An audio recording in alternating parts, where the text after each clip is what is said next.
ఓం మహాగణాధిపతయే నమః. ఓం గురుభ్యో నమః. ఓం శ్రీమాత్రే నమః. అరుణాం కరుణాతరంగితాక్షీం ధృతపాశాంకుశపుష్పబాణచాపాం అనిమాదిభిరావృతాం మయూకైః అహమిత్యేవ విభావయే భవానీం. శ్రీమాత్రే నమః. ప్రేక్షకులకి ఆ లలితాంబిక అమ్మవారి యొక్క అనుగ్రహం పరిపూర్ణంగా కలగాలని మనస్ఫూర్తిగా కోరుకుంటూ, ప్రధానంగా ఇక్కడ మనం ఈరోజు 16వ తేదీ నవంబర్ నుంచి 30 నవంబర్ వరకు ఉండేటువంటి గ్రహస్థితి రీత్యా 12 లగ్నాల వారికి, లగ్నాలు తెలియని వారు చక్కగా రాసి చూసుకోండి, ఏం తప్పులేదు. లగ్నము రాశి రెండు పనిచేస్తుంటాయి. అయితే ప్రధానంగా ఫస్ట్ మీరు ప్రియారిటీ ఇవ్వాల్సింది లగ్నానికి, దాని తర్వాత చంద్రుడికి ఇవ్వచ్చు, రాశికి ఇవ్వచ్చు. వారికి ఎటువంటి ఫలితాలు జరగనున్నాయి, ఏ విషయాల పట్ల జాగ్రత్త వహించాలి ఈ 15 రోజుల పాటు, అలాగే ఉన్నటువంటి గ్రహస్థితి ఏమిటి అనేటువంటిది కూడా చూసుకున్నట్లయితే, మీనంలో శని వక్రించున్నాడు, 28వ తేదీ నుంచి వక్రగతి పోతుంది. కుంభంలో రాహు, అదేవిధంగా కర్కాటకంలో గురువు వక్రించున్నాడు, కేతువు సింహంలోని, మరియు అదేవిధంగా చంద్రుడు కన్య నుంచి మీనం వరకు సంచారం జరుగుతుంది. అయితే ఇందులో రవి శుక్రులు తులారాశిలో ఉంటూ, రవి 17వ తేదీ నుంచి మారిపోతున్నాడు. శుక్రుడు కూడా ఏంటంటే 26వ తేదీ నుంచి వృశ్చికంలోకి మారిపోతున్నాడు. అయితే రవి కుజుడు బుధుడు కలిసి ఉన్నటువంటి ప్రదేశానికి రవి వెళ్తూ, ఈ యొక్క బుధుడు 24వ తేదీ నుంచి వక్రించుకుంటూ వెనక్కి వచ్చి తొలలోకి వస్తున్నాడు. అయితే ఈ యొక్క గ్రహస్థితిని అనుసరించి ఎటువంటి ఫలితాలు జరుగుతున్నాయి, ఏ విషయాలు జాగ్రత్తలు తీసుకోవాలనేటువంటి అంశాలు చెప్తుంది నేనైనప్పటికీ కూడా చెప్పిస్తుంది సాక్షాత్ లలిత అమ్మవారిగా భావిస్తూ ఒక్కొక్కటిగా మనం తెలుసుకుందాం. తులవారికి కనుక చూసుకున్నట్లయితే, రాశిలోనే రవి యొక్క సంచారము, శుక్రుడి యొక్క సంచారం జరుగుతూ రవి 2వ స్థానంలోకి వెళ్ళిపోతున్నాడు. కాబట్టి రాశిలో శుక్రుడు 26వ తేదీ వరకు ఉంటాడు. కాబట్టి కొంతవరకు కంఫర్ట్ రిలేటెడ్గా కొన్ని విషయాల్లో కంఫర్ట్గా ఉంటుంది, అందులో ఎటువంటి సందేహం లేదు చూసుకున్నట్లయితే. అలాగే మరొక విషయం ఏంటంటే, ఇక్కడ ధన విషయము, కుటుంబ విషయము, జీవిత భాగస్వామికి సంబంధించిన అంశాల్లో లేదా సామాజిక అయినటువంటి అంశాల్లో కొంత ఘర్షణ వాతావరణాన్ని మీరు ఎదుర్కొనున్నారు. కాబట్టి కాస్త జాగ్రత్తగా ఉండండి. అదేవిధంగా ఉన్న ఉద్యోగంలో 3వ అధిపతి ఎప్పుడైతే దశమ స్థానంలో వక్రించి ఉన్నాడో, ఉన్న ఉద్యోగ సంబంధించిన విషయంలో కొన్ని మార్పులు చేర్పులు జరగనున్నాయి. కాస్త ఆన్లైన్లో పరిచయాలు ఏర్పడి ఫ్రెండ్స్గా ఏర్పడేటువంటి వారి విషయాల పట్ల కాస్త జాగ్రత్తగా ఉండండి. అలాగే మరొక విషయం ఏంటంటే, ఇక్కడ గమనించినట్లయితే ఈ సప్తమ స్థానాధిపతి ఎవరైతే ఉన్నారో, ఈ సప్తమం ఏదైతే ఉందో, వివాహ స్థానం ఏదైతే ఉందో, ఈ సప్తమాధిపతి సప్తమ కారకుడు ఎప్పుడైతే భాగ్యాధిపతితో వ్యయాధిపతితో కలిసి ఉన్నాడో, కొంత తండ్రిగా ఆస్తికి సంబంధించిన విషయంలో కొంత జీవిత భాగస్వామితో, కుటుంబీకులతో కొన్ని వివాదాలు ఏర్పడనున్నాయి. అలాగే టీచింగ్, ట్రైనింగ్, బ్యాంకింగ్ సెక్టార్స్లో ఉండేటువంటి వారు ఉద్యోగ సంబంధించినటువంటి విషయంలో కొన్ని మార్పులు సూచిస్తున్నాయి.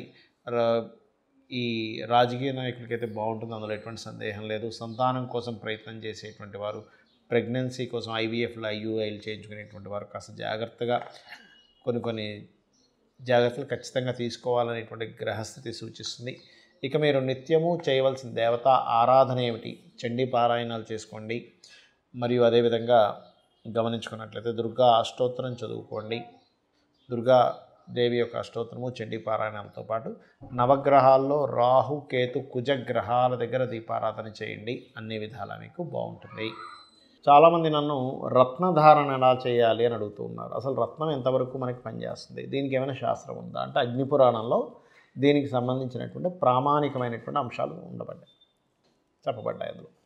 అయితే చాలామంది రత్నాన్ని ఎంపిక చేసుకునేటువంటి విషయంలో ఏదైతే రత్నం ధరిస్తారో ఆ అధిపతి ఎవరైతే ఉంటారో, ఉదాహరణకి చంద్రుడు బాలేడు, ముత్యం పెట్టేసుకుందాం, సూర్యుడు బాగలేడు, లేకపోతే కెంపు పెట్టేసుకుందాం అనే ధోరణిలో పెట్టుకుని ఉంటారు. కానీ అది పూర్తిగా తప్పు. మీ జన్మలగ్నాత్ లగ్న పంచమ భాగ్యాధిపతులు ఎలా ఉన్నారు, వాటికి కొంత ప్రిఫరెన్స్ ఇవ్వచ్చు. కాకపోతే వాటిల్లో ఎలా ఉన్నారో చూసుకోవాలి. ఒకటి, మీ యొక్క అవసరాన్ని బట్టి, మీకుండేటువంటి స్థితిగతులను బట్టి. మీకు కాస్త మానసికంగా ఎక్కువగా ఇబ్బంది ఉంది, చంద్రుడు పాడయ్యాడు, అప్పుడు రత్నం కంటే కూడా మీరు ఓం మనస్వినియే నమః అనే మంత్రం చేసుకోవడం ముఖ్యం. లేదంటే చంద్రుడు బాగున్నాడు కాబట్టి కొంత పర్లేదు, మరీ అంత పాడైపోలేదు, యావరేజ్గా ఉన్నాడు, అంత పోర్ట్ఫోలియో కూడా బాగుంది, అప్పుడు మీరు ముత్యం పెట్టుకోవచ్చు, తప్పులేదు. అయితే ఇక్కడ మీరు ఒక విషయం అర్థం చేసుకోవాల్సింది ఏంటంటే, రత్నము ధారణ అనేటువంటిది కొంతవరకు సపోర్ట్ చేస్తుంది, కానీ అదేదో మొత్తం మీ జీవితాన్ని కంప్లీట్గా మార్చేస్తుందని మాత్రం అనుకోకండి. రత్నాలకి శాస్త్రం ఉంది. రత్నం ధరించడం వల్ల కొంత మంచి జరుగుతుందని ఉంటుంది, కానీ మీ కర్మల్ని పూర్తిగా మార్చేసే శక్తి రత్నాలకి వాటికి ఉండదు. కేవలం మీ యొక్క మీరు చేస్తున్నటువంటి కర్మలు, మీరు అనుభవిస్తున్నటువంటి కర్మలు, మీరు పూర్వజన్మలో చేసినటువంటి కొన్ని కర్మల వల్లే ఇప్పుడు మంచిగా చెడుగా అనుభవిస్తున్నాం అనేటువంటి మీకు జ్ఞానం కలిగే వరకు కూడా మిమ్మల్ని మీ కర్మ వదిలిపెట్టదు, గుర్తుపెట్టుకోండి. దానికి దేవతారాధన, ఒక దానం ఇవ్వడము, మీలో మార్చుకోవడం అనేటువంటిది చేయాలి ప్రధానంగా. అంతేగాని రత్నం పెట్టేసుకుంటున్నాం కదా అని కదా. అయితే ఇక్కడ రత్నం ధారణ చేసేటువంటి విషయంలో కూడా కొన్ని జాగ్రత్తలు తీసుకోవాలి. ఎలాగా అంటే మీకు నడుస్తున్నటువంటి మహాదశ ఏమిటి, ఆ మహాదశానాథుడు నిజంగానే మంచి ఫలితాలు ఇచ్చే దాంట్లో ఉంటేనే రత్న ధారణ చేయాలి. లేని పక్షంలో ఆ రత్నానికి సంబంధించింది దానంగా ఇవ్వమని చెప్పింది శాస్త్రం. అంటే ఏదైనా ఆలయంలో అమ్మవారికి కొంతమందికి శని మహాదశ నడుస్తుంది, అప్పుడు నీలం పెట్టుకుందాం అనుకుంటే శని బాగోపోవడం వల్ల ఇంకా ఇబ్బంది పడుతుంది. అప్పుడు రత్నం పెట్టుకోవడం వల్ల ఎటువంటి ఉపయోగం ఉండదు, ఇంకా ఎక్కువ ఇబ్బంది ఇస్తూ ఉంటుంది. ఎందుకంటే అదే రత్నాన్ని నీలాన్ని తీసుకెళ్ళి మీకు దగ్గరలో ఆలయంలో ఉన్నటువంటి అమ్మవారికో అయ్యవారికో ఎవరికో ఒకరికి వాళ్ళ హారంలోనో గాజుల్లోనో రకరకాల వాటిలో ధరింపజేయడానికి అన్నట్టుగా నువ్వు ఇవ్వగలిగితే అప్పుడు మీకు బాగుంటుంది, గుర్తుపెట్టుకోండి. అలాగే మరి కొన్నిసార్లు ఆరోగ్య సంబంధించిన సమస్యలు ఉన్నప్పుడు కెంపు ధరించవచ్చు అంటారు, కానీ కెంపు ఎలా మీ జన్మజాతకంలో రవెలా ఉన్నాడో చూసుకోండి. అదేవిధంగా కొంత మనిషిలో అంటే కొంత పుష్టి రావడానికి, కొంత గురుబలం పెరగడానికి కనకపుష్య రాగాన్ని ధరిస్తారు. బిజినెస్ ఇంప్రూవ్మెంట్స్కి బుధుడిని ధరిస్తారు, అంటే పచ్చ ధరిస్తారు. అలాగే కొంత ధైర్యం పెరగడానికి, మనిషిలో ఒక రకమైన ఫైరీ నేచర్ పెరగడానికి, అదేవిధంగా కొంతమందికి కుజదోషాలు ఉంటే కూడా కొంతమంది ధరిస్తుంటారు. కానీ ఇక్కడ దోషం ఉంటే ధరించడం కాదు, ఆ గ్రహం బాగుంది, ల్యాండ్స్ మూలంగా మేము ధనం పొందాలనుకుంటున్నాము, అప్పుడు మాత్రమే కుజుడికి సంబంధించినటువంటి పగడం ధరించాలి.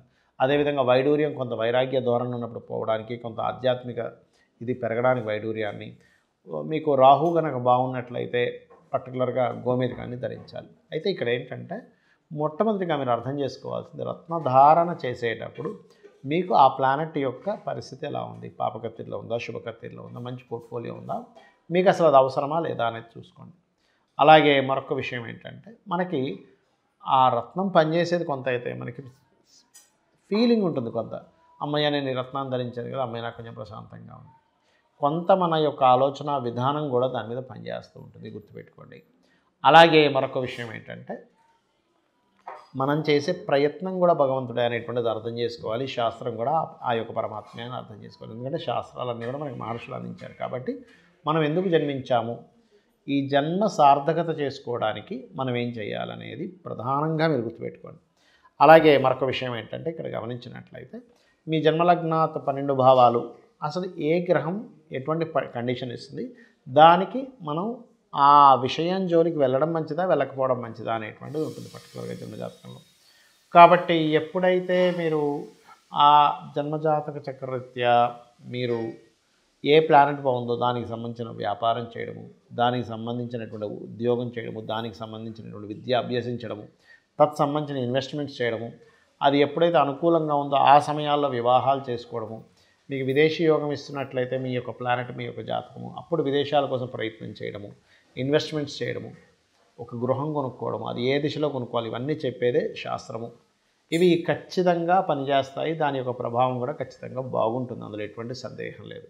ఇక మీరు ఏదేమైనప్పటికీ కూడా జాతకం ఎలా ఉన్నా లేనట్లయితే మీరు ఉన్నటువంటి ఇల్లు వాస్తు అంటే మారలేని స్థితిలో ఉండి వాస్తు బాలేని ఇంట్లో ఉన్నా ఒకటి మాత్రం గుర్తుపెట్టుకోండి, అమ్మవారి పాదాలను ఆశ్రయించి ధర్మబద్ధంగా మన పని మనం చేసుకుంటూ వెళ్ళిపోతుంటే అమ్మవారే మనల్ని చక్కగా ఒక తల్లిలా కాపాడుతుంది. శ్రీమాత్రే నమః.